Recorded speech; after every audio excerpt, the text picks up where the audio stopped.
আসসালামু আলাইকুম ওয়া রাহমাতুল্লাহ। ওয়া আলাইকুম আসসালাম। আল্লাহ সকলকে ভালো রাখুক। আমরা এই পৃথিবীতে আসছি, হয়তো কখনো থাকবো না, কিন্তু আমাদের দুনিয়াতে আমরা যে গুনাহ কামাই, সমস্ত গুনাহ যদি আল্লাহ পাক রব্বুল আলামিন মোচন করে দেয়, আমরা যদি এই অবস্থায় কবরে যেতে পারি, একটা গুনাহ থাকলো না, তাহলে আমরা কি সকলে এই জিনিসটা আমরা চাই না?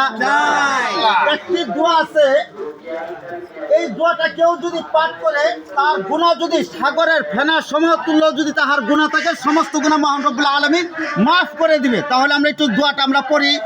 দোয়াটা হলো সুবহানাল্লাহি ওয়া বিহামদিহি সুবহানাল্লাহিল আযীম সুবহানাল্লাহি ওয়া বিহামদিহি আদাদা খালকিহি ওয়া রিদা নাফসিহি ওয়া জিনাতা আরশিহি ওয়া মিদাদা কালিমাতিহি লা ইলাহা ইল্লাল্লাহু ওয়াহদাহু লা শারীকা লাহু লাহুল মুলকু ওয়া লাহুল হামদু ওয়া হুয়া আলা কুল্লি শাইইন কাদির।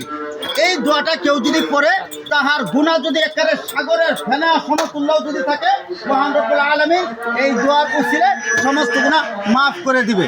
আমরা কবর দেশে যাব, আমরা এমনভাবে যাব আমাদের আমল নামাতে একটি গুনাহ যেন না থাকে। আল্লাহ পাক রব্বুল আলামিন সকলকে আমল করার তৌফিক দান করুন। আসসালামু আলাইকুম ওয়া রাহমাতুল্লাহ।